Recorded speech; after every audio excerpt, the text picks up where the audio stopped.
Mexican won't wait in line. We don't even know what the line's for. In Canyon Country. Mira la línea, chinga su madre. Go get in line. Go get in line. And here. I know you saw him here. Definitely here. Definitely.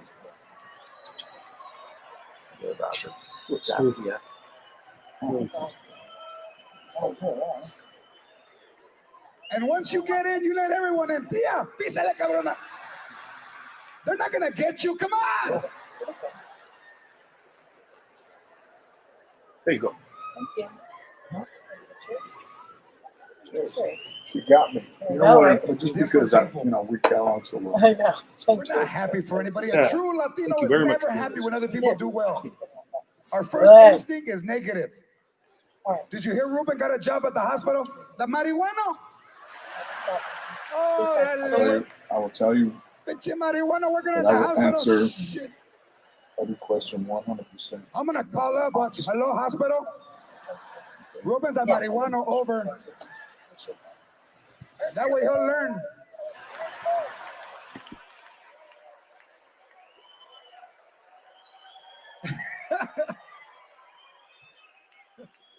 My grandmother, I learned from my grandma. My grandma, 82 years old. Everything she says is negative. Everything. Grandma, you hear about Maria? What? That she's pregnant?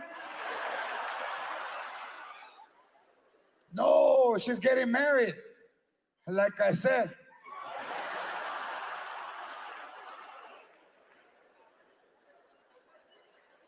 With blue eyeshadow.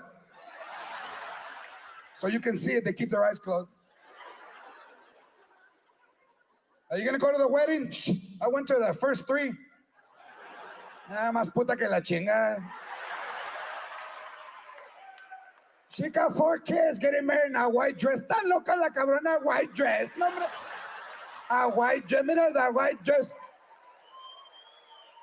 She should get married in a white dress with black sleeves. And a hole in the front para acabarle chingar. But tell her I said hi. Bring me a plate. That's all I want.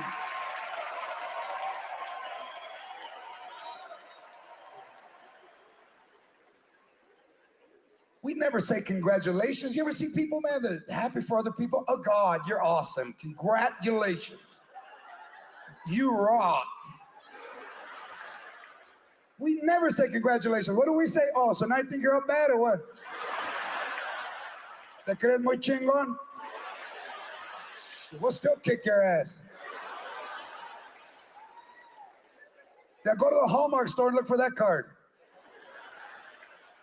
Can I help you, sir? Yeah, you don't have a I think you're up bad card? Liar, say swear to God. Swear to God. How about a you ain't shit balloon? You don't have one of those? Shit, you guys don't have nothing here. We need our own greeting cards. We need Mexicano greeting cards because the ones at the stores are too happy. We don't understand that. You need one that says, heard about your new job. You open it up. Don't fuck it up like the last time.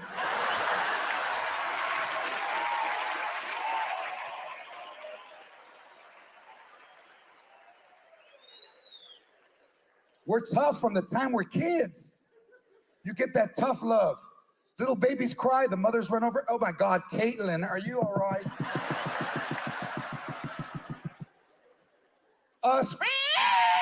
Mira, there he goes. Chilla, chilla, no me chingas del bebé. Hombre, let him cry, mija, let him cry. It's good for his lungs. Let him cry. Let him cry. Turn the music up. I don't need to hear this shit. Turn that music. Then they go pick you up. Don't pick him up. Don't pick him up. He's going to get used to it. Don't pick him up. No, now you fucked him up. No. Now he's going to want you to hold him and change him. No, hombre. You may as well have another one because you messed that one up. Different people. We trick you into helping. We wait till you sit down. Ruben, what are you doing right now? Right now, I'm not doing nothing. Help me fix my truck. I got to pull the transmission out and put a new one in. Oh, you mean right now, right now?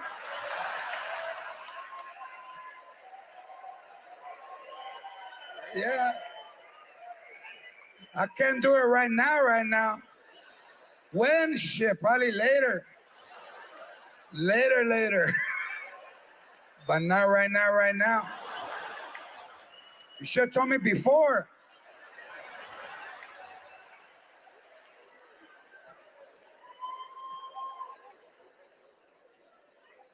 Old school, we're always late. We're late because none of the clocks work in our houses. They all need batteries. The TV is the clock. It's always on. Grandma, when do you take your medicine? Cuando se acaba la Judge Judy, I take my pill.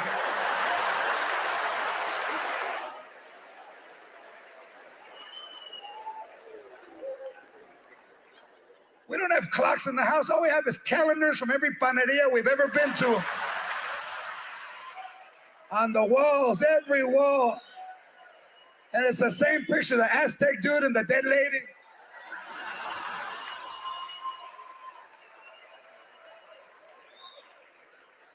And your grandma doesn't want to take it down. That reminds me of me when I was young. Porque me gustaba pisquear, and they used to bring me home like that, barefoot, with a flower in my hair. Toda encuerada.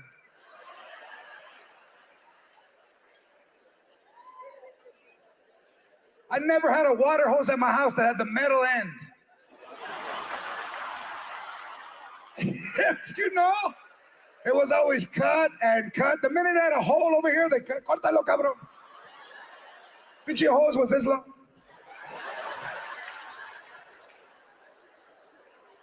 I wanted a nozzle. My grandfather like, you got a thumb, you got a nozzle. Mira. How do I turn it off? Pinch it, mira. Off. On. Chinga su madre, mira. Pinch it. Off. On. Pégale. Up.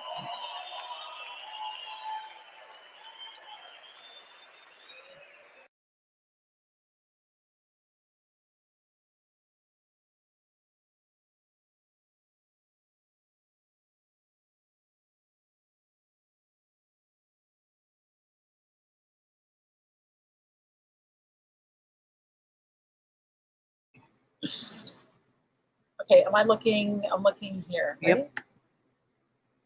Go. Hi, everybody. Welcome to Antoinette and Friends. Excited that you guys have joined me.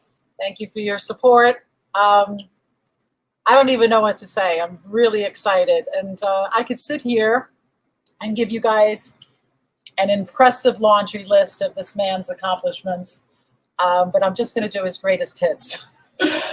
He's received so many huge awards and acknowledgments for his work in the Latino community, and he has had Grammy-nominated albums. He has been was the first Latino to have his own late-night talk show on an American network. That's no small feat, right? It's not, no. No. And we all know him from his sitcom, hugely successful sitcom. Ladies and gentlemen of the world, I give you Sir George Lopez. That's very kind of you. Thank you. Thank you for being here. Yeah, thank you. You know, we've just met, but, you know, immediately I always feel people like that if I vibe with them and everybody's cool, that, you know, this was, I consider this an honor to be able to be here. Thank you. Yeah. It's an honor for me to have you.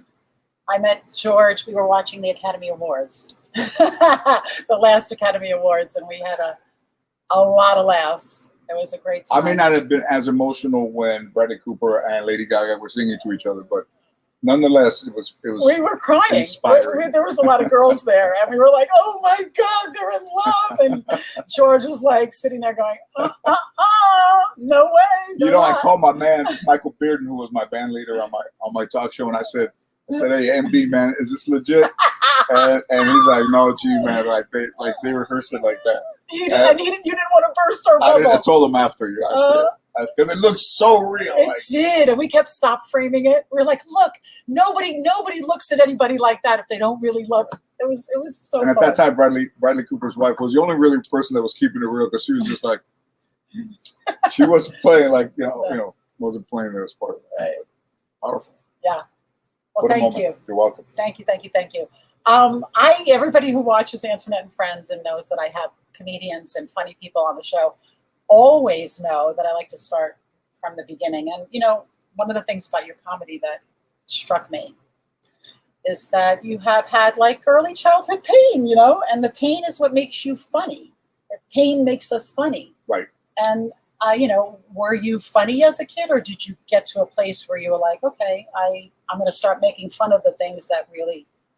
Well, as you start to form memories, I know that my father wasn't around, and I knew that my mother wasn't mentally stable. My mother had epilepsy. She was illiterate, and she was almost teenage-like mentally, and I don't think she could ever have raised me on her own. So she lived with her mother, which was my maternal grandmother. But I think, in seeing her have seizures, or in seeing my uncles come over who weren't the best guys to be around, I think from the beginning, it puts you in a place where you feel different, but not in any good way. Right. On open houses in elementary school, nobody would come. Oh. I would tell people when I started to play Little League when I was 6, and every week somebody's mom had to be the snack mom, and my grandmother would be like, I said, Grandma, next week you have to bring stuff for who? For the kids. So I have to buy the kids so the kids can eat. I don't even go, and yet I have to buy. You don't even play, and I have to buy the kids. So when you start to look at what makes you laugh, and I was always crying. I was always crying. And then the best part, my grandmother, and they're not bad people, but the funniest shit to me was one time I said to my grandmother, "What was I like growing up?" And she goes, "I wasn't paying attention." Oh my! And I said, "Shit, there's nothing more real than that." And it wasn't bad. It was just the way it was. Like I didn't even know there were better days. Those were just days. So now when every kid has to have an emotional support animal, I just messed around with burned ants. Yeah. Yeah. Wow. It's great that you can. But I don't think that anybody, like what I started to realize as we started getting older was that guys got into drugs, or they started drinking, or they started doing crime, or they started to just be not concerned with education. I was always around guys that were average students. Not one of us was a scholar, but just average students. And those guys went to school, thank God. Like I was the first one to graduate from high school, San Fernando High, in 1979 in my family. Once I knew when I was about 13 that no one had graduated from high school in my family, I was at least going to do that. Right. So I did that. But those things are all of the things that everybody went through. Drunk uncles and people don't open the door. People like that, and my grandmother fighting with my grandfather, and especially people our age who at that time they weren't really about emotionally supporting you or hearing you or putting your needs before theirs. We were just part of the family. So when I started to hear Cheech and Chong or George Carlin or Richard Pryor in junior high, and I started to and Freddie Prinze, more importantly, in 1973.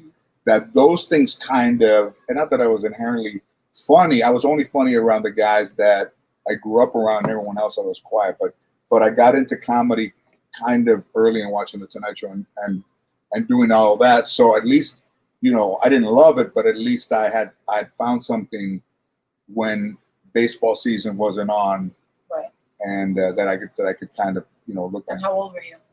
About 11. Doing comedy at 11. I started writing jokes at 11. Yeah, this is the funniest one though, because when I was like 8, my father wasn't around, so my mother, like I said, not illiterate, not good following directions. So we went to Los Angeles, the municipal court, to have him declared legally dead, so that there was no connection between the two of them. So my grandmother is giving my mom signals. She's in the witness booth, and my grandmother's giving her signals like, this. So the lawyer says, so you're here to ask for custody of George Edward Lopez. And before my grandmother could do a sign, my mom goes, no. And then the lawyer said, excuse me? She goes, no. So you're here today to give up custody of George Edward Lopez. Yeah, and my grandma's like, you're supposed to say no! So she goes, no. And they go, is it yes or is it no? And she's all confused. You know, her eyes are like spinning around. And my grandma's like, the answer is no! We have to hear from her. She goes, Frida, say no. No. But then ask the question yet. So they wait for us to ask the question. God. And then when they asked the question, she said no.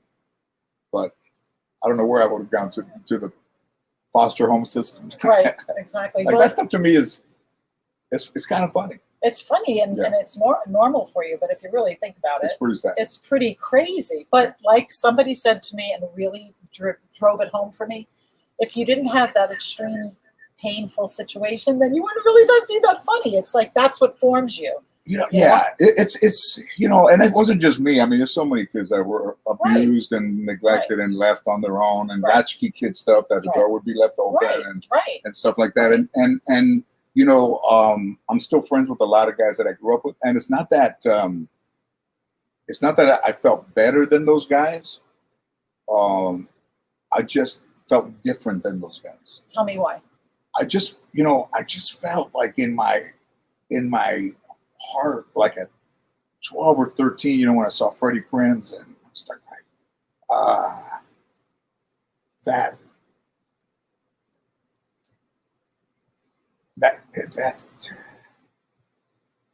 I gotcha. That it didn't have to. I didn't have to be like that. Yep. That I could be different, even though I didn't have anybody telling me I could be different. I just felt like I could be different. No, don't be sorry. That to me is what I'm interested in. You know, it's like that moment where you know that you're going to go, no matter where it takes you, you're going to go. And that's very different than a lot of people. And I don't know what that comes from, what makes a young person decide. But sometimes I think it's a destino, it's your destiny. Maybe it's your destiny, but then you have to follow it too, you know. Right. And that's what I was actually going to ask you. Like, when did you, were you always clear? Like, even when you got rejected, did you always go, you know what? I'm still going to do this no matter what? I saw some pretty sad things, you know, like there was a guy named, I won't say his name, there was a guy named Kenny Griffith when I was in high school. I think he may have been in our so at 11th grade, colleges would come to look at him. This guy could really jump out of the building. He was so talented, he could jump so high, and they were following him as an 11th grader. And as a senior, he was amazing. And when they went to go look at his grades, he didn't have grades that were good enough to go anywhere. And they were just kind of passing him through school, which was detrimental to him. Absolutely. And it was the biggest shock to us. But then, you know, like 3 years later, I was getting gas on San Fernando Road, and I saw a guy walk up to me and ask for money, and it was him. And I just, oh man, and I just thought that it was so sad. But also, I looked at it and said, well, I don't want that to be me or any of my friends. Like I wasn't a scholar either. So, you know, I started to just kind of work in the factories when I got out of high school. Mm-hmm. You know what's coming to mind? It's very interesting to me because I heard you say recently on an interview, somebody had asked you, I think it was Big Boy. You're cracking me up. I have to just say this because I hope props to Big Boy. Big Boy asked George a question, and he was asking George if you were quarantining alone, and you said, yeah, I'm quarantining alone, and that you had the house 6 years and you hadn't spent that much time alone. Right. And that this big ass dragonfly flew into your window and hung out for a little while, and that when it left, you were like, oh my God, don't go. You know, it was like you were keeping it company. But it had me thinking too, like I was yelling at him, don't leave. That just made that was laugh. crazy. It's so funny. It was so big, and you could hear him in the house. Right. You're like, and then he stopped, and I didn't want to kill him, you know. And then when he took off, You were sad. I did yell, "Don't leave!" at him just for fun. But I related to that, and I guess the reason I'm bringing that up is because you've worked probably 20 years to get to make it, Right. And then you worked another 20 years you've done everything. I mean, there's nothing really that you haven't done, and now it's like the quarantine hits, and then pandemic hits, and then it's like it's a stop.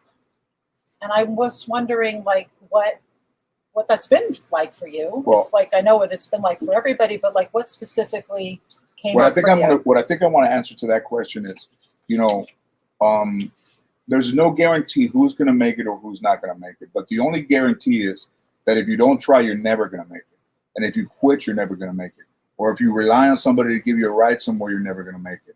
And nobody cares whether you try or not. So if you don't care whether you try or not, then you're really not going to make it. So on June 17th of 1987, when I was leaving my day job, I had $234. And I remember I had to go to Human Resources to get logged out, where they tell you, oh, you're here 2 years, and then you have this much, coming vacation day. And then the woman said to me, and what are you leaving us for? Like, where are you going to work? And I said, I'm going to become a comedian. And she kind of looked up and she said, well, we can keep your job open for 6 months in case you want to come back. And I said to her, I'm never coming back. And she said, never say never.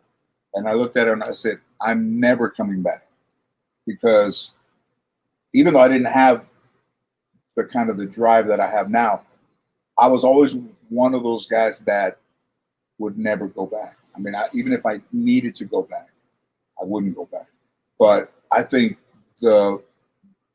that and as a senior in high school, my baseball coach at San Fernando High had given us, a book of car wash tickets to every player, maybe a book of 50, because he had bought some equipment for batting cages and nets and things for baseballs and stuff. So I wasn't a salesman. I was shy. I wasn't going to go around trying to sell tickets to a car wash. So I gave him the book back with maybe 3 tickets sold. And he says to me, you owe me $150. I said, how do I owe you $150? He goes, I gave you this book to sell. I said, well, I only sold 3. He goes, but you're responsible for the book. Because, all his equipment doesn't pay for itself.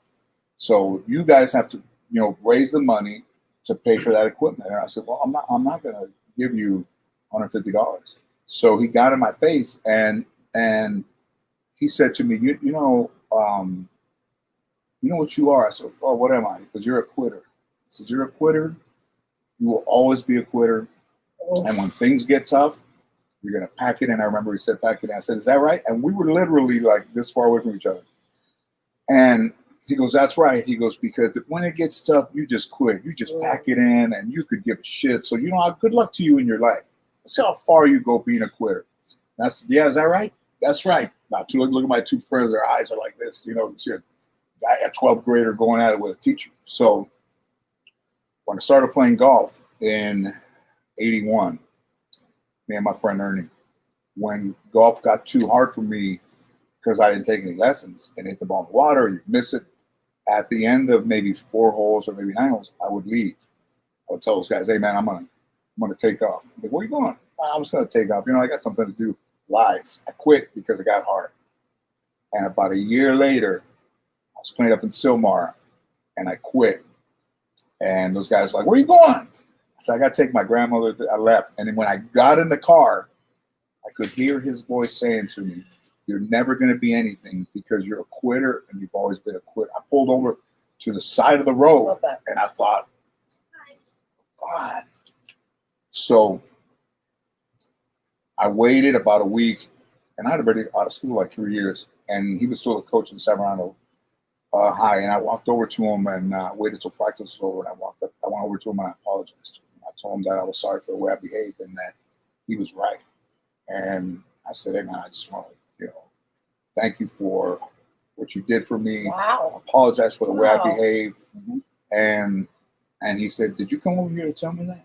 And I said, yeah. And he put his hand out and he said, hey, there's hope for you yet, Lopez.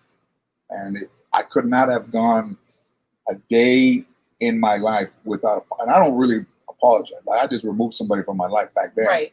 And I could not have gone forward without telling the coach, Steve Martin, God rest his soul, that I was sorry for the way that I behaved. And today, because of my contributions to the baseball team at that school, that baseball field is named after me. That's so beautiful. Ah, The fact that hard lessons learned, but though. still, you hold yourself accountable, and Yeah. you are. I did own myself. You did. So none of it has to do with comedy, by the No. way. But still, but yeah, they are kind of the seeds to the future. but they're the lessons that you learn along the way, and the things. I mean, the fact that you can tell that story in such great detail. Look at how it impacted Yeah. your life, and it formed you. And also on my birthday in 1984, I'd already been doing stand-up when I was in high school. I started June 4th, 1979. And I'd gone up once, so nervous. Me and my buddy Ernie went, so scared to death. We went to the Bristol Farms on Westwood Boulevard, and we found a wino, and I got a wino to go buy us a bottle of wine, and we pushed the cork in with a pen. And he was drinking some too, and I'm like, dude, I said, what are you drinking? I'm the one performing. We were both drinking. He's like, I'm nervous too. So we went over that at 5 o'clock, and I had to wait 3 hours. Put my name on the list. I walked up on stage for the first time, and which is natural. yeah, of course. But How old were you? 18. I just turned 18. June 4th, Monday, 1979. It was, but then it was a milestone because here I was, this kid. You remember the date? Yeah. Comedy Store Westwood. It's a restaurant right now. So here's a kid that could not stand up in class and talk. And I remember I took this class from a teacher, Dick Kroll. He was a tennis coach. He passed away also. And then it was called Youth Administration and Justice. And I took it but when I was in 10th grade, he saw something in me. Yeah. And he would make me stand up and take papers to the office. And he would make me pass out books. And he would make me do stuff in the class. Love that. And when I was a senior, he said to me, you know why I did that? It's because you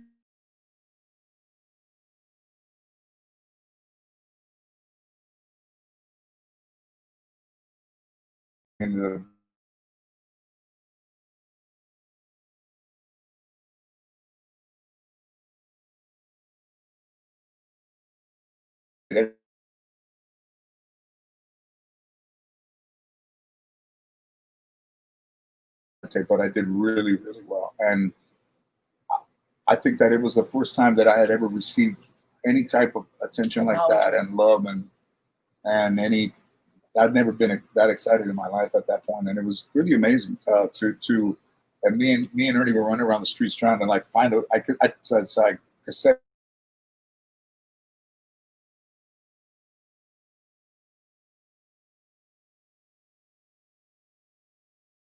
of the infusion of love in your heart. Yeah. That was able to start. To hear the laughs and Yeah. to hear the claps. And when was, you remember the first, obviously I'm sure you do because you seem to remember a lot of those key moments when your family or your grandmother came to see you on stage. Was she able to? Yeah, my grandmother, well, not through the 80s, not through the kind of 90s and the club stuff, but, I mean, so the pilot episode of my show, the ABC show, we shot it in March of 2002.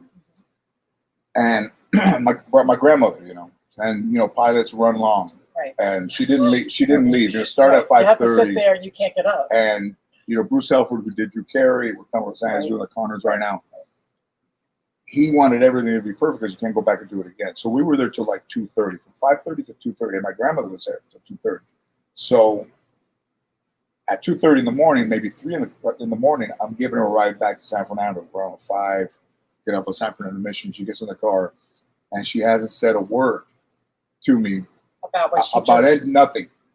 So I'm driving, and she's sitting there looking ahead, and she hasn't said a word, got nothing. Congratulations. So right almost at the exit of San Fernando Mission, I said to my grandma, so what did you think, Grandma? And she said, you want to know? I said, yeah, I want to know. And she said, if I would have known it was going to take this long, I would have stayed home. Sounds like something my mother would And say. here's I mean, the kid so- that she raised. But you gotta know that she felt it, but she that's- just that was not. But part I'd of the rather fiber. not have her bullshit me. She said, if I would have known it was I'd take that long, I wouldn't have gone. Right, And then I created the character of her, right. What did she say about that? and she liked it, but she just said, don't tell him my age, and don't tell him I dye my hair. The only two things that she said. You know, people think when you're a stand-up that it translates very easily to being an actor, and I don't think it's the case for a lot of people. I mean, Seinfeld took a couple of seasons to find his footing, right? And so, how was that for you? Did you find it easy to be on a set, to know, okay, this is? I mean, it was your show, so I get that you call the shots. But as an actor, did you feel that was an easy switch? So from the 90s were dark period, like 89, I met Arsenio in 89. Arsenio started January of 89, and February of 89 went right after the Grammy. Sinead O'Connor had just come out. Yeah. I think she had her bald head, but she also had an emblem, like the Zodiac emblem on the side of her head. Yeah. And that was a Tuesday. The next day, I had a time at the Improv on Melrose, and I almost didn't go because I would always almost talk myself out of things. I'd be like, I'm gonna go at 7:30. I'm not going. I'm not feeling well. I can't go. And that's detrimental to myself. So I started to fight through those things. So I go to the Improv on Melrose in February. I've written some notes about that. I did a joke about that. As I'm going on stage, Arsenio and his directors and the people that work for him go sit in the room, and he sees me and he follows me outside. And I remember he had the long fingers. Hey man, I'm gonna put you on my show. I love you. I think you'd be great on my show. I said, all right. So I went and did a movie that I was doing, Ski Patrol, like with these guys, the Police Academy movie. And I did Arsenio May of 89 for the first time. What was that like? It was exciting. Yeah, it was really exciting. And were you I was nervous. I was scared. Yeah, and I really didn't even know Arsenio that well, but I I was good. It was really, really good. And then I did it again in August, and then I did it maybe 15 times over the 5 years that he was on. So it gave me a little bit of recognition, a little bit of kind of like notoriety on the road. Started going to Chicago, started going to different places. People know me from there. And then when he got canceled in 95, from 95 to 99 were probably my darkest times. Like I drank a lot. I think I was married. I moved out of my house. I was still drinking. I just kind of What would you say that, not to psychoanalyze you, but like what do you think was the reason that kind of happened, or that you started to have that cloud? To drink, and I was drinking on stage and doing shots on stage. I just think it was a reason not to work hard. Yeah. And being on the road is like almost like being invisible from home. So you're creating a double life. I was living a double life. Yeah. So I was living a life at home where I would try to be, a father and a husband, and then on the road, anybody wanted to drink anything, we'd go drink on stage, hang around, drink after. Not good. But also, I worried about what everybody else was doing. What do you mean? If at that time, Ray Romano had a show, Kevin James had a show, Drew Clearly, Tim Allen, and a lot of comedians were getting shows, and I couldn't get anybody to see me. But I think in worrying about what they were doing, it gave just a kind of a mask to worry less about what I was doing. Right. Oh, that's interesting. So one year, I think maybe I took New Year's resolution seriously, but only for me.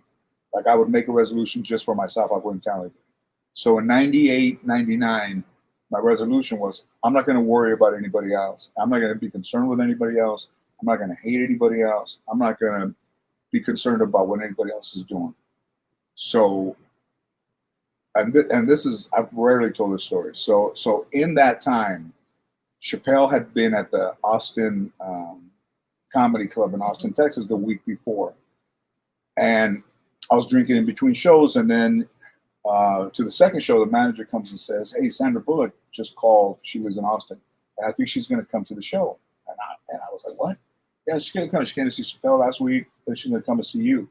And I was already buzzing, drinking with my friends. So I literally go to the green room, the dressing room, close the doors, lock the doors, and I sit on the couch and I go like this. Please, whoever's up there, please don't allow her. Please don't make her come to the show. Like, please, Oh, I didn't think you were going to say that. because I knew if she saw me like that, She wasn't going to see me at my best. And I didn't know what was in the future. So before the show, the guy opens the door. He goes, "Hey, she called. She's not coming." And that show was half full. Wasn't very good. Got through it.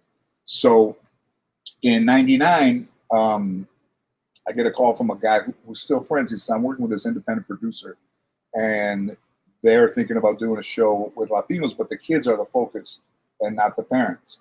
So cut to 2000, summer of 2000, we find out it's Sandra Bullock. Now I'm cleaned up. Now I'm not worrying about what everybody else is doing. Now I'm just focusing on my own stuff. Sandra Bullock comes and sees me at the Improv. Afterwards, she's in there with her. She just done Miss Congeniality, as popular as she's ever been. She's wearing these little cat glasses, you know. She's in there. You can hear her snorting, snorting. Yeah, so she says to me, I want to abandon the idea that I have, and why don't you come to my office?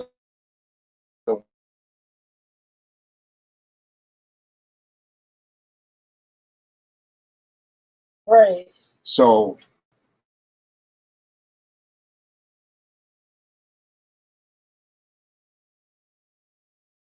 it's like nothing's ever going to happen. I was at Whitsit hitting golf balls, and I was supposed to be at her office at 2. So at 1 o'clock, my manager calls. He says, "Are you on your way?" And I said, "You know what?" I said, "I'm not going back." Wow. I said, "I'm not going to go." "What are you not going to go?" I said, "Listen, man." That's amazing. I said, "What's Sandra Bullock going to do for me? Like, what's she going to do for me? I mean, what is she going to do?"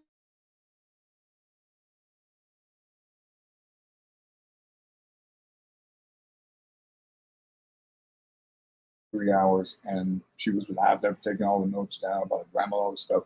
So on the way down, she walked me down this little narrow way, and then at the door, she opened the door, and I said, "Listen, I know what you're going to try to do has never been done.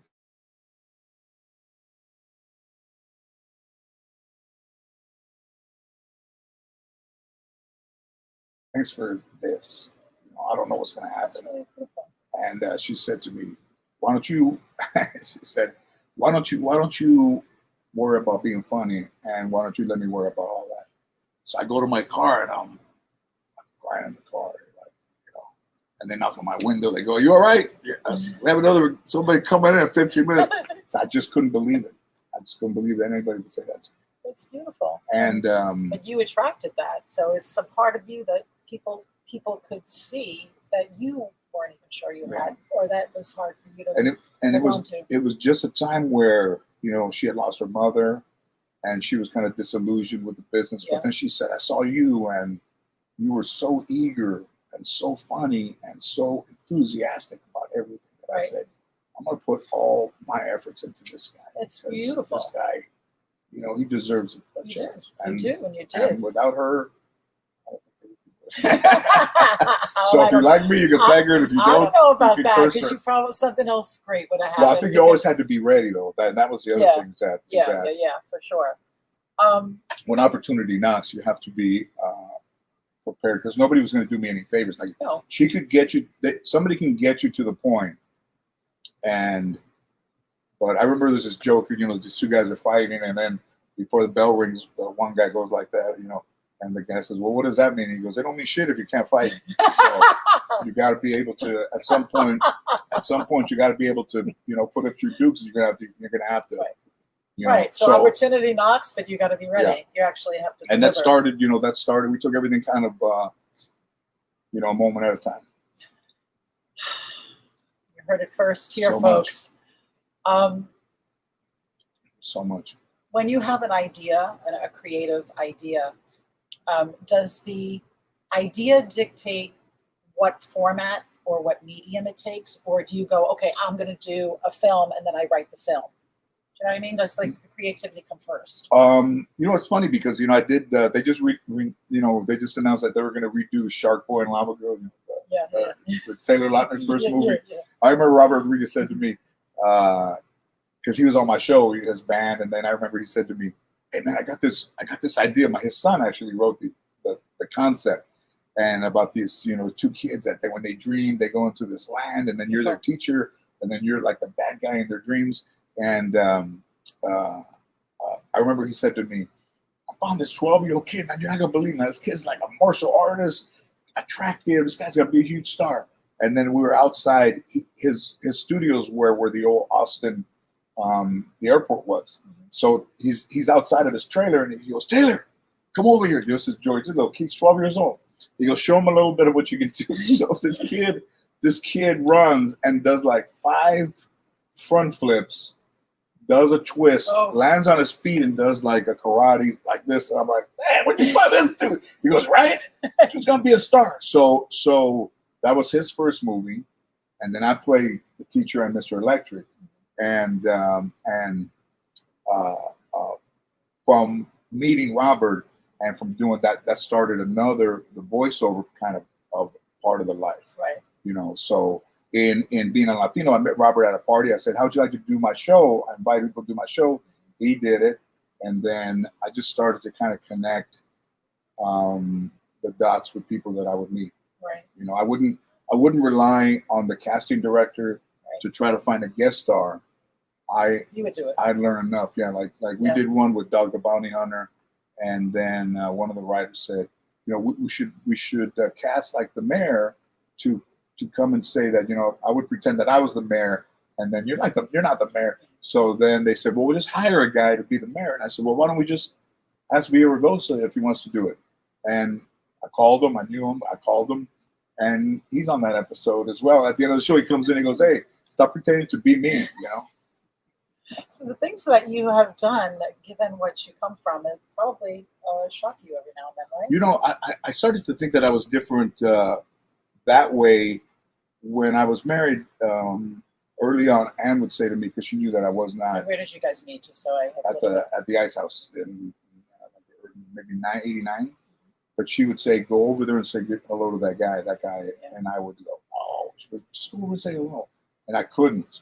So gradually, she got me to be able to walk up to somebody and say, "I am George Lopez. Just appreciate you and how you work. That's all."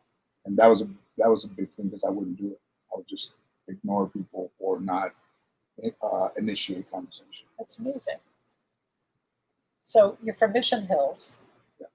So I know we were talking at the table that night. So you're from here, which is rare. You're like a rare bird. You're actually native to the San Fernando Valley, but you grew up around show business, and we were actually having a chat about all of that. It didn't really. I mean, what was it like? I mean, for me, being in New York, I always wonder, what is it like to grow up in the San Fernando Valley? A very good friend of mine, one of the first friends I met when I came here, Mexican-American, we were coming up as actresses together, and it was like my first peek into, that life. But what was it like? What was the San Fernando Valley like when you were a kid?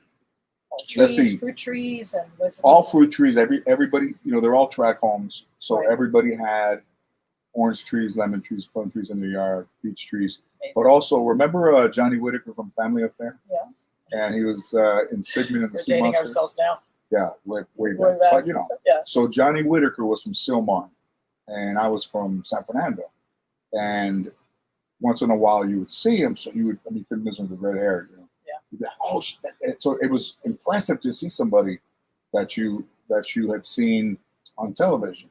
Yeah. So when I was playing Little League, there was a kid that was in a Rock'em Sock'em Robot commercial back then, where he said, "Oh, you knocked my block off." That guy was on my team. First time I ever saw a $50 bill. An 11-year-old, we're going to get something to drink after the baseball game, and he opens it up. He's got a $50 bill. I'm like, "Peter, what's that?" It's a $50 bill. Yeah, you got change for it. What's an 11-year-old saying to a snack bar at San Fernando Little League? Can you guys bring a 50? That's great. So I saw Pat Morita filming. I saw Patty Duke filming. Wow. I saw them do Aloha Bobby and Rose in San Fernando. But I'm gonna give you the life-changing experience. When I was in 11th grade, they were filming Chips in San Fernando. And on the corner of San Fernando, Sepulveda and San Fernando Mission, I saw Eric Estrada in his Chips uniform. I was with my friend Arnold. I said, "Hey man, pull over, man. Let's go say what's up." So he's on the phone, right? Gets out of the phone booth. I said, "Mr. Estrada," and it's George Lopez. I'm on 11th grade. I put my hand out. He doesn't shake my hand. He walks away. My friend Arnold Bellows, still friends. I get in the car. He's driving. I look at him and I said, "If I ever make it, that dude is going to pay." So from every HBO special from 2005, I take a swipe at his ass. Because He had it coming. Because he had it coming. It would have taken a second. And the funniest thing is that, I call him a hindsight badass. We went to a church fair, the Bob Hope Church over there by Ernie's in Toluca Lake, Street. So my daughter, my friend Brian was with me, Ann was there, Maya was little, and Eric Estrada was there. So I look up, and this is this is a crazy shit. So it's about 110 degrees. I look up. They go, "Guess who's over there?" I look up, and this dude has a black leather vest on, and he's standing like Gary Cooper, like with his arms out like this. And I'm looking at him. I go like this. "What's up?" He comes over and he goes, "Hey, I heard what you had to say about me." I said, "That's right." I said, "That's right." He goes, "I think everybody has." I said, "You know what? It's not going away either." And he said, "So what's your beef with me?" And I said, "Listen, man. When I met you when I was 17, I went over there, told him where it was, extended my hand, and he said to me, I could have been going through a divorce. I could have been having a hard day. I said, I'm 17 years old, man. Shake my hand. Go on with your day. And he said, so he says, you want to take a swing at me? And I said, I don't. I said, I don't want to take a swing at you. I said, but if you want to take a swing at me, I will take whatever Chips money you have left. I said, so come on. Take a swing at me. So he goes away, and I said, it's not going to stop either. His wife comes over, and I said, hey, with all due respect, this is between me and you. It's between me and him. So he's on a radio station like a month later. They're trying to call me to get me on the phone, and it's like he's just trying to put his name in the air. Right. Exactly. And I haven't talked to him. I haven't talked about it. In the wall special, I said, I'll knock those veneers down your throat. And if he's watching today, if I ever see you anywhere, Eric, you're going down. and think about how that actually took a lot for you to do. You weren't like that guy that was going to go up to anybody. Here's a great one. But also, when somebody fucks with me, it goes forever. So in the early 2000s, my shows on TV, Come Back, Over the Hill, there's a Ralph's on Ventura and Coldwater. I know all of them. So this Cholo comes up and he's marking the products. Cholo comes up and he goes, hey, Anton, guess who was here the other day? And I go, who? He goes, your boy. I go, who? He goes, Eric Estrada. I said, he was here. And he goes, yeah, he was here, Anton. And he goes, guess what? I go, what? He goes, he was buying day-old bread. Right? So he's buying day-old bread. So as he's walking away, he goes, go easy on him, man. You won. He's like, go easy on him. So I haven't talked about him in a while, but that's one of my beefs. Yeah, maybe the only one. It had been too long since you talked about him. So we want to say also, if you guys have questions for Senor Lopez, please just come into the chat room and somebody will let me know what the question is. But we haven't really talked about any comedy or anything. Let's talk about comedy. Well, first of all, I heard you also say that, you love what's happening virtually. Like, this is kind of interesting. And you have a very big presence on social media. This is a question. What do you know now after having so many followers that you didn't know in the beginning? Like, have you learned more about people having such a big following and interacting? I don't really look at the messages because I don't think you can appreciate the good ones without giving validity to the bad ones. Right. So to me, I'd rather not look. I've said some things that have gone viral. Yeah. And I'm going to tell you what they are, because if they go viral again, let them. Yeah, So when the police were beating people up in the streets and, they were killing people, allegedly, they wanted to take immigrants off the streets to make America safer. And I said, if you want to make the streets safer, deport the police, which is a joke.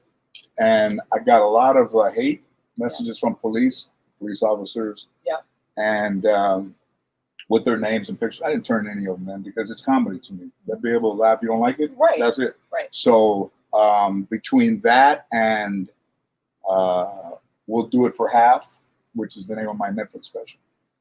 Well, last December, I was having lunch with Cedric the Entertainer and his family at Chateau. And when I got away from lunch, I looked at my phone, and on Hollywood Unlocked, it said, Iran offers a $80 million bounty on our active president. I try to say the name. Our active president. And there's an $80 million bounty. So I typed, we'll do it for half. And then by the time I get home, my publicist calls me, and she's like, where are you? I said, I'm at home. She goes, where have you been? I said, I've been in the car. Did you say something about like a threat? I said, something like that.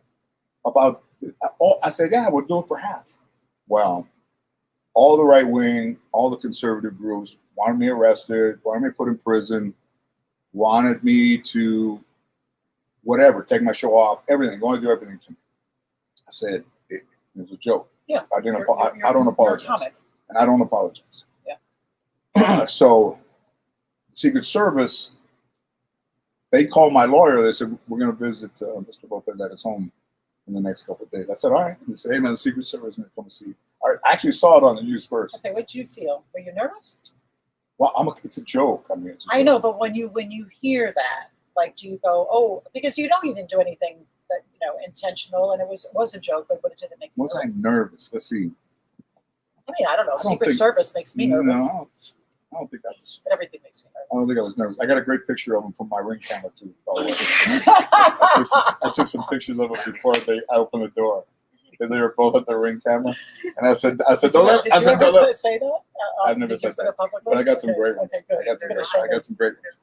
I got some great ones, but they're not to be toyed with. So they come in, and my lawyer's there, and they have everything that I've ever said on Twitter, Instagram, publicly about anything.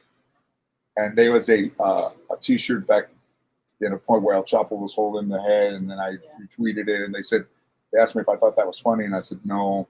They knew that I had done that, and I said, okay, so I understand, So they said, do you mean the president any harm? I said, I don't. I don't mean him any harm. Well, that's what we're here to determine today. Like, we're here to determine whether we feel you are a threat to him. And I said, oh, all right. So they visited me. Also, they slid. Oh, I shouldn't be saying this. I love that So allegedly, they slid a paper across my coffee table, and my lawyer looked at it, and he says, the Secret Service, he says, if you want to sign this, and then my lawyer's looking at it, and I said, what is that? And then the Secret Service agent said, allegedly, that gives us a right to look up all of your medical records. You're giving us the right to look up your medical records. And then my lawyer says, we won't be signing this. And he kind of put it back there. Like, if I signed that, they could look. But why do they want to do that? And what is that? To see if I'm mentally stable, where I come from, what I've done, if I've been treated for any mental illness. Yeah, so I didn't sign it. Wow. And then we got to the point.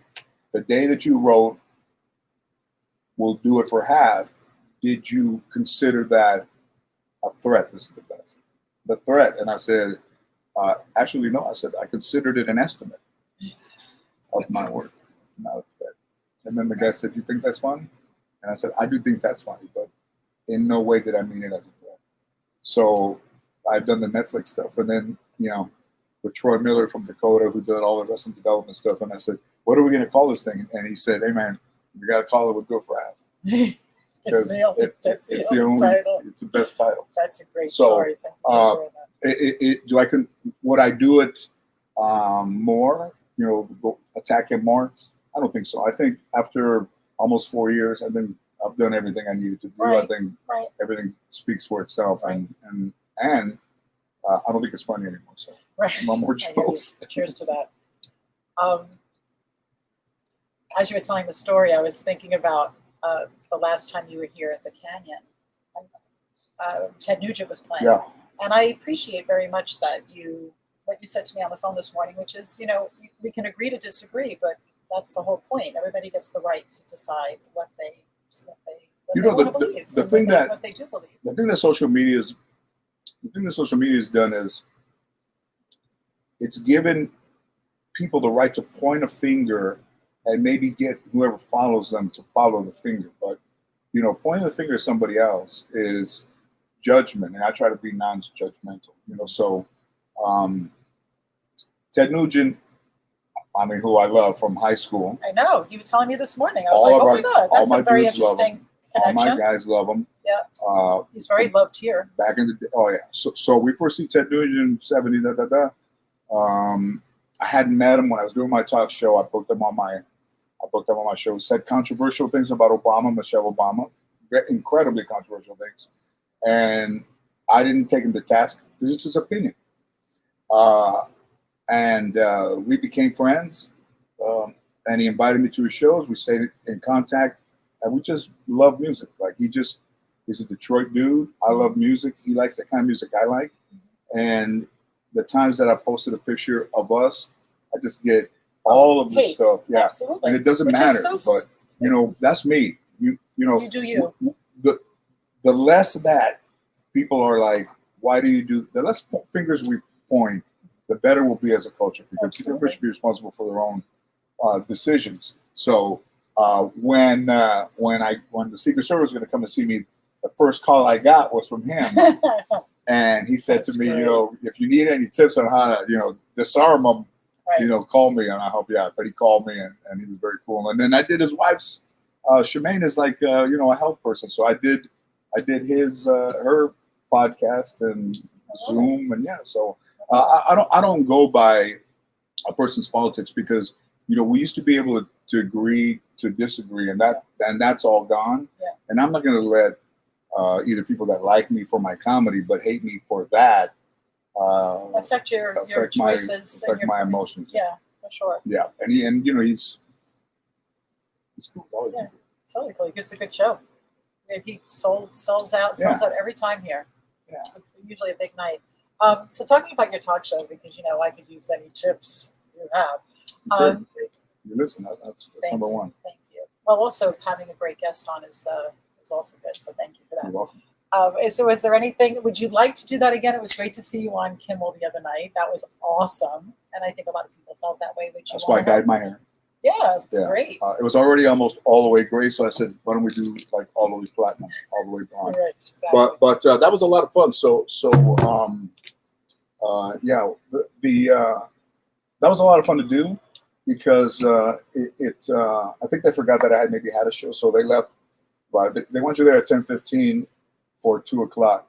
By 10:40, I was done, and then they're like, "Well, I guess let's see if we can get Willie Nelson to come on early, but just kind of hang out." I hung around for 3 hours at this house, and then Willie was good too. And I never met Willie is great. And I never met Willie. I know Luke. How Luke's old my is boy. Willie? I was thinking to myself, he's got to 89? be in his 80s. Yeah, 89. Yeah. And they said, he's not the easiest person to talk to, but Is he Luke easy? Wilson and I are buddies and stuff. So I never interviewed him. I would have loved, I would have loved to talk to him at any time. Great. So I took him because I knew it wasn't going to.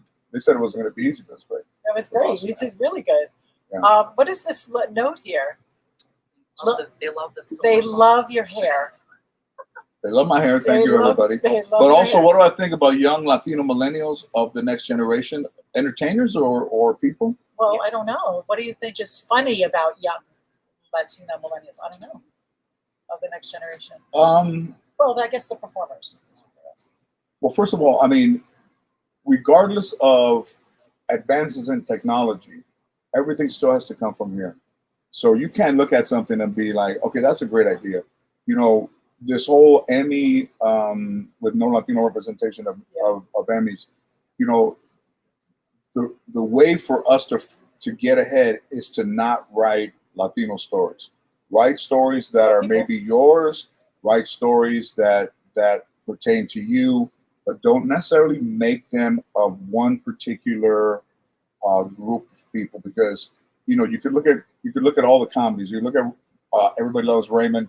That was an Italian family. Could have been any family. Right. You could look at Modern Family. All the hard comedy.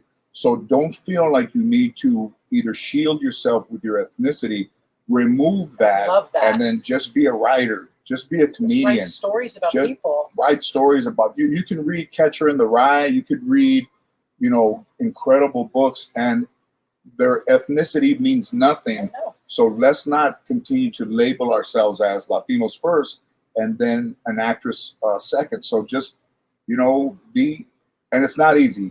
No. But then again, it's not easy for anybody. So don't feel like it's harder for you because you're African American or you're Latino.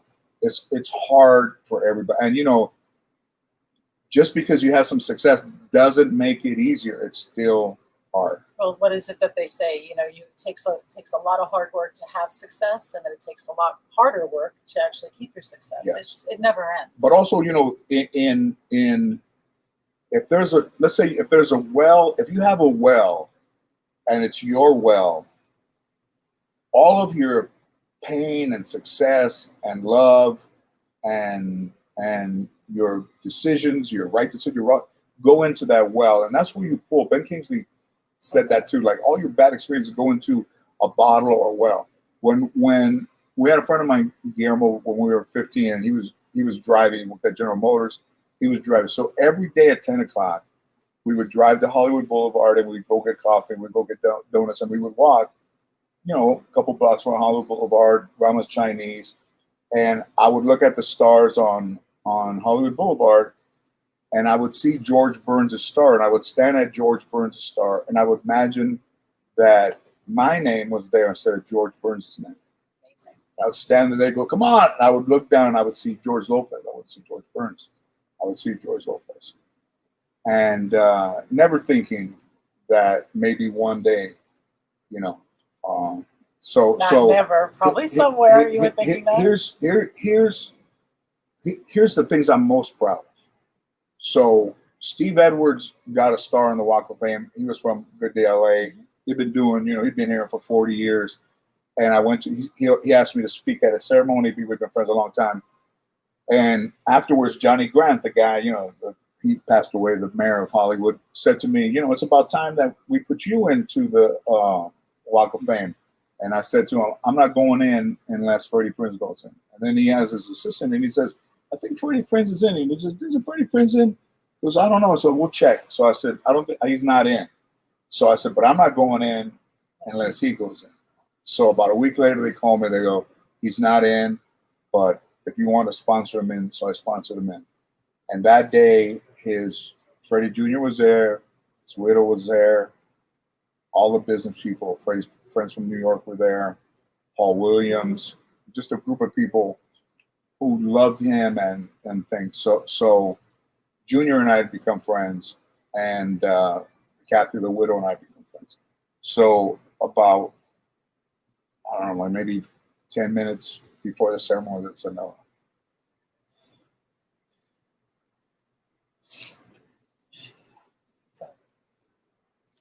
I don't know if I can do this one. I don't know if I can do this one. So,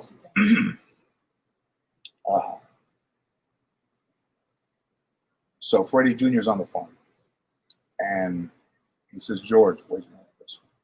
My grandma wants to talk to you. Freddie's mom from Puerto Rico. She's too old to travel. So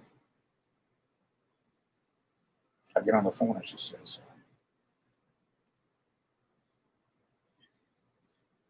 so she goes, thank you for looking after my Freddie. And I said, oh, no, of course.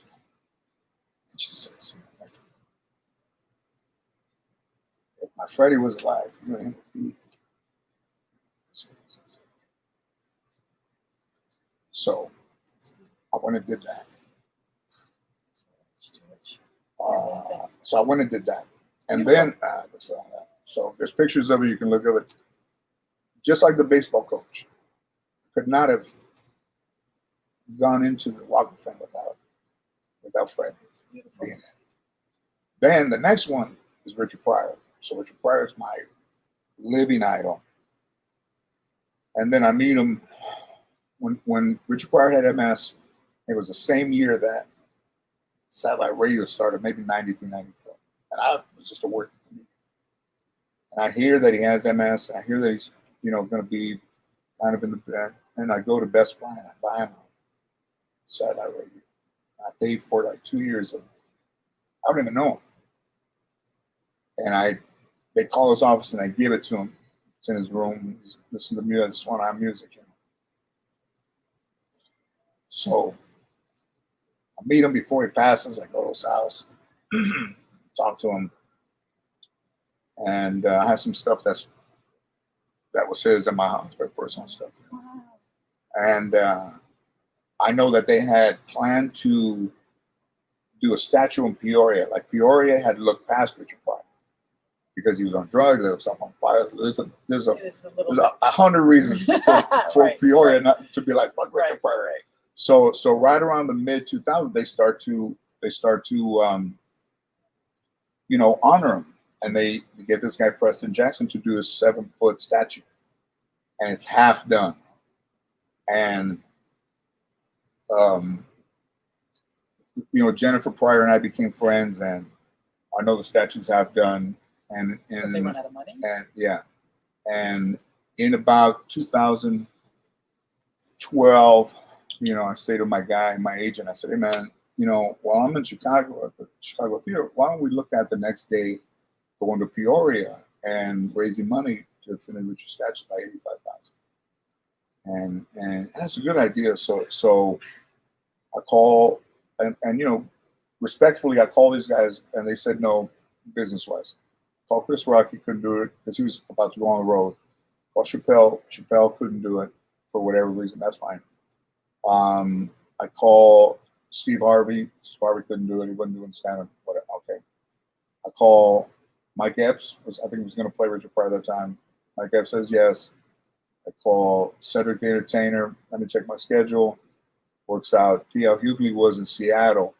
And at that time, D.L. Hughley told me that, he was in a tough spot. Like, he was working all the time and he had a lot of debt. And then, it was very, but he said, man, I don't know. He told his family, I got to do this. So he canceled those shows and he flew a con. So I had Cedric, Mike Epps, D.L. Hughley, myself, and I called Charlie Murphy because I met Charlie Murphy on my talk show. And there was just something about him that just touched me in my heart, like just the way his presence. Forget about being Eddie's brother. He's the funniest off stage. I put darkness right here when he passed. So he says. Yes. So we go to Peoria. We do the show, Eddie Griffin as well. That night we raise the money to finish the statue. The statue's been up maybe 5 years. That's beautiful. And is there footage on that show? Yep. And YouTube. And then that started the Comedy Get Down. But we gave them the money to finish the statue. That's awesome. So I paid tribute to my love it. You paid coach, tribute to Freddie and Richard. But also, the show going 120 episodes and it's canceled, and then it hurts, Yes. But you got a chance to play. Like, all I wanted was just a shot. Like, you guys would say, George Lopez is like the funniest dude that you've never heard of. Well, now people have heard of me, and really, I'm not worried about where my place is or what anybody thinks of me, but I just wanted a shot. So with Netflix, that will do it for House Special. The numbers are like really, really big, and now it's almost like George Lopez is really. I've been that guy for 41 years, right? So it's a little bit of cheers it's a little bit of That's a good place to cheers. I've been that guy for that long, so yeah. What's next for you? Favorite up and coming comics? That's a good question. That was on my flashcards. Let's see. Comics. Young guys. You know what? I can't say. Fair enough. You know what I can't say because I don't look to the young guys. Right. I'm in I my know. own lane. So Me too. if I looked at, Me too. hey, but listen, a lot of people don't say that. send me your stuff. I can't look at other. I can't look at them. Send Not that I them don't your think they're stuff. not that I don't think they're No, not of funny. course not. I Just just that you stay in your I'm lane. still- You do what you do. I'm still fighting, yeah. So I'm still doing my thing. Stacia, how much time do we have? We're over. Are we over an Yeah. hour? That's Just just about an hour. amazing. Oh my god. What's next? And how are you navigating? Because when you came in, you were talking about doing a comedy, and how is this all working? How do you feel about being a comic that with no audience? How does that rub you? You know, I worked a lot. And I got divorced in When did you get divorced? 2010. That's a long time. That's a lot of money, and it's a lot of money to give back.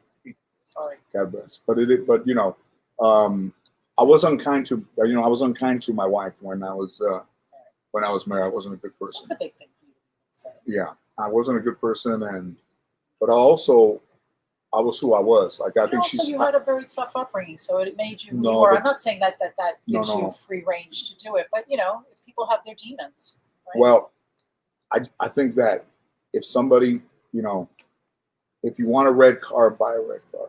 Don't buy a white car and expect it to be red in 10 years.